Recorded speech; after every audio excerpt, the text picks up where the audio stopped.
आज दुनिया के अंदर लड़ाई हो रही है। कुछ दिन पहले यूक्रेन और रशिया की लड़ाई हुई। लोगों ने कहा रशिया इतना बड़ा है, यूक्रेन तो कुछ दिन ठहरेगा, और ऐसा नहीं हुआ। आज भी वो लड़ाई चल रही है और रशिया यूक्रेन को हरा नहीं पा रहा है। उसके बाद इराक का और इजराइल की लड़ाई शुरू हो गई, और भी कई जगह लड़ाई हो रही है।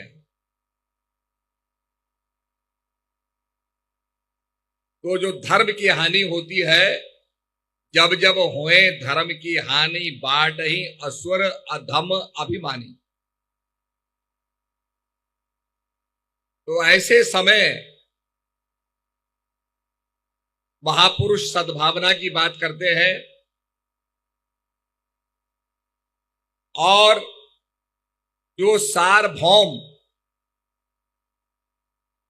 सबके लिए समान हो, तो सबके लिए जो कल्याणकारी चीज हो, ऐसे ज्ञान का प्रचार करते हैं। जैसे हमारे संत कहते हैं, हरि व्यापक सर्वत्र समाना और प्रेम से प्रकट हो तो मैं जाना। बड़ी अच्छी एनालॉजी संत देते हैं कि आप दही जमाओ, दही के अंदर भाई कहां मक्खन है, सब जगह है, और उसको आप बिलोते हैं ये जान करके कि इसके कड़कड़ में मक्खन विद्यमान है। आप उसको बिलोते हैं ताकि सार असार, उसके अंदर छाछ अलग हो जाए, मक्खन अलग हो जाए। तो हरि व्यापक सर्वत्र समाना, ऐसे ही जैसे हाइड्रोजन और ऑक्सीजन तत्व पानी के अंदर व्यापक है, ऐसे ही वो प्रभु का नाम भी व्यापक है। और जब संत महापुरुष उस व्यापक नाम का, उस एक नाम का, जिसके लिए कहा एक ओंकार सतनाम कर्ता पुरुष निर्भव निर्वैरु अकाल मूरत अजूनी सैंभो सतगुरु प्रसादी, कहां मिलेगा? तो संत समझाते हैं कि सदगुरु का प्रसाद, the giver of knowledge is Sadguru, और सदगुरु उसका ज्ञान देंगे, सदगुरु उसका प्रसाद देंगे। तो उस एक चीज का, एको सुमरो नानका जल थल रहो समाए, दूजा काहे समरते जामे ते मर जाए। उस एक का सुमरण करो। हमारे संत कहते हैं, एक राम दशरथ का बेटा, एक राम घट घट में लेटा, एक राम का सकल पसारा, और एक राम है जग से न्यारा। अबे कौन से राम की पूजा करते हो? तो कहा वही राम का सकल पसारा, वही राम घट घट में लेटा। क्योंकि चार प्रकार के राम हैं। एक पहला राम जो है वह है शालिग्राम, गंडक नदी में निकलता है, फौसल होता है, और वो स्वयंभू होता है। उसको आप अगर एग्जामिन करेंगे तो उसके अंदर एक एमोनाइट का कंकाल होता है। जब सृष्टि का प्रारंभ हुआ होगा, तब वो एमोनाइट जो है जल के अंदर, वो जो जीवन का जो प्रादुर्भाव हुआ, जिसको कहते हैं विष्णु का चरण, the imprint of the consciousness, चेतना का प्रकाट्य, तो उस रूप में शालिग्राम को माना जाता है। तो कहते हैं प्रथमो शाली राम है, दूजो पारस राम, दूसरे परशुराम जी हुए, जिनको पता चला कि शंकर भगवान का धनुष टूट गया है, किसने तोड़ा, बड़ा उनको क्रोध आ गया कि मेरे प्रभु का धनुष बाण तोड़ा। तीजे राजा राम है और तीसरे दशरथ नंदन। राम प्रभु हैं, और चौथे आत्म राम। संत कहते हैं रमय निरंतर आत्मा, सब घट आठों याम, वाही ते संतन धरो राम ताही को नाम। उसको राम इसलिए कहा गया कि वो सबके हृदय के अंदर रमण करता है, और अगर वो रमण करता है तो उसकी एग्जिस्टेंस होगी, उसका अस्तित्व होगा। बिना अस्तित्व के वो रमण नहीं कर सकता है। जैसे माला होती है, माला में 108 मणके होते हैं पर धागा एक होता है, और माला बनी हुई है, धागे सब बंधे हुए हैं, तो उनको बांधने वाला जो धागा है वो जरूर होगा, क्योंकि बिना धागे के वो मणके बंध नहीं सकते हैं। तो जो व्यापक है, हरि व्यापक सर्वत्र समाना, और प्रेम से प्रकट होत में जाना, प्रेम से वो प्रकट होता है तो वो है।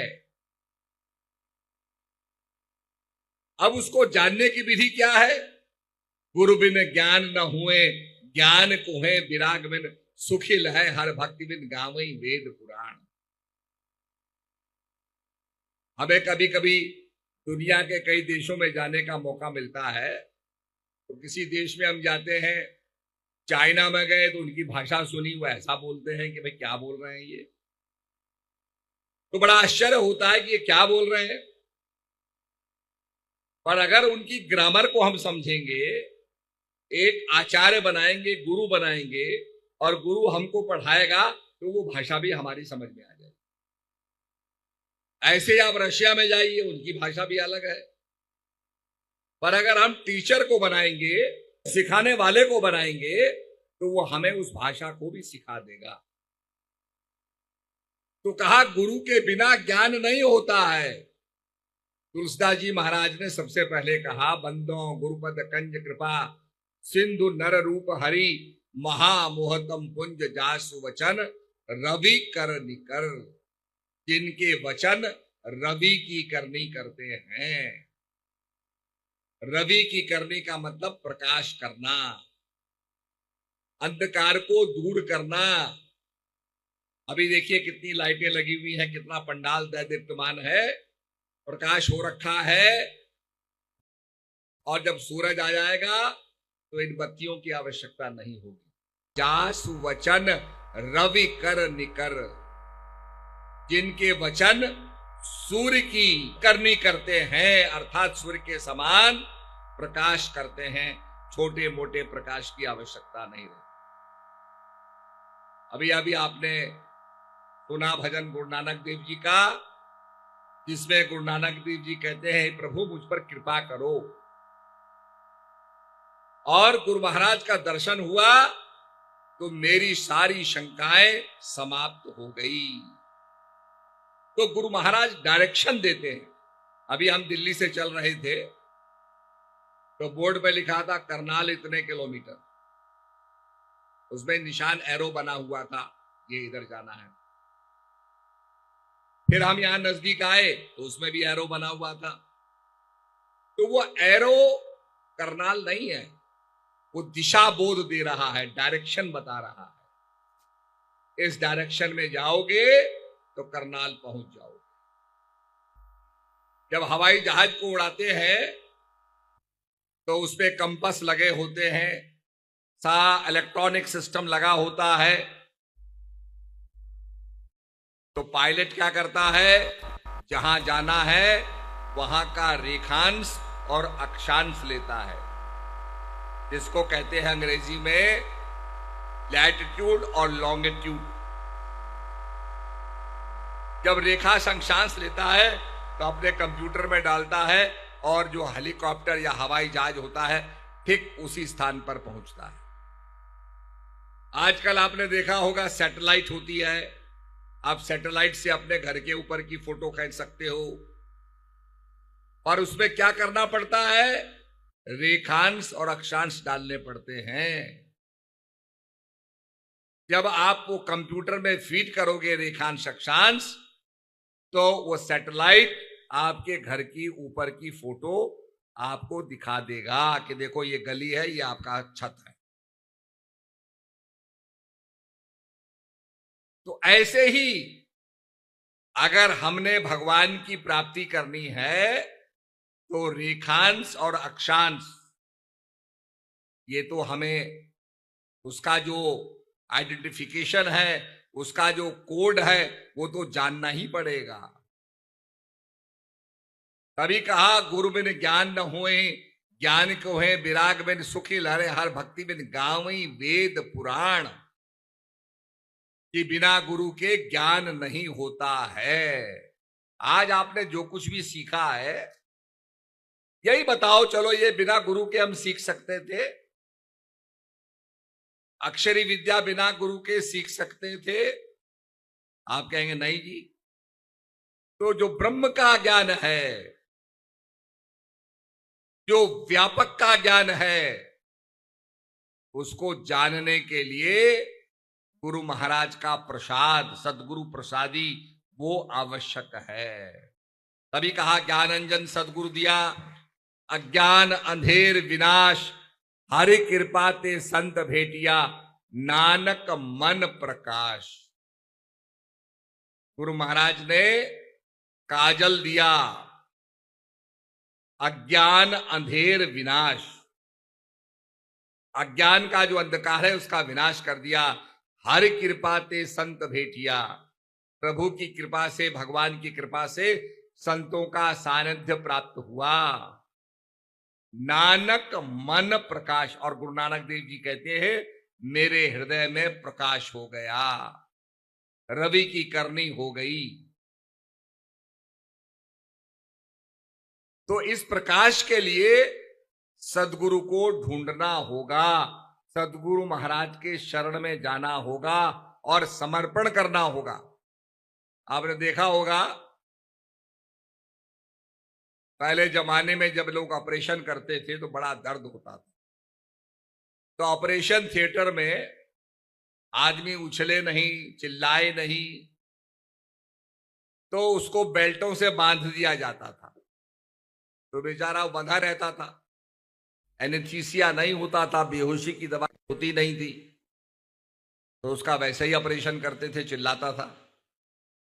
उसके बाद डॉक्टरों ने बेहोश करने का इंजेक्शन लगा दिया, और आप ऑपरेशन थिएटर में जाते हैं, डॉक्टर आपको बेहोशी का इंजेक्शन लगाता है, बात करते करते आप बेहोश हो जाते हैं और आपका ऑपरेशन हो जाता है। बाकी आप जागते हैं तो आपको पता चलता है जी मेरा तो ऑपरेशन हो गया। ठीक इसी प्रकार से जो मन, वाणी और बुद्धि का जो समर्पण है, ये बहुत जरूरी है भक्ति मार्ग के अंदर।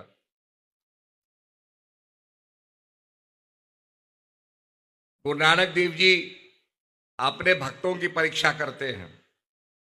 उनके दो बेटे थे, लक्ष्मीचंद, श्रीचंद।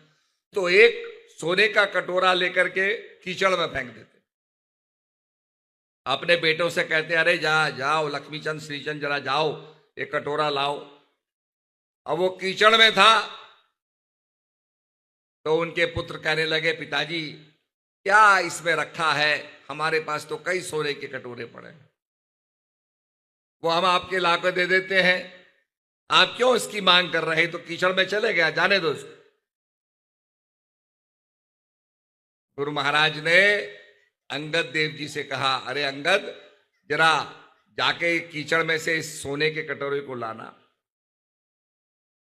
अब गुरु महाराज की आज्ञा को अंगद देव ने शिरोधारी रखा, एकदम कीचड़ में कूद गए, कटोरे को लेकर के आए, धो करके गुरु महाराज को समर्पित कर।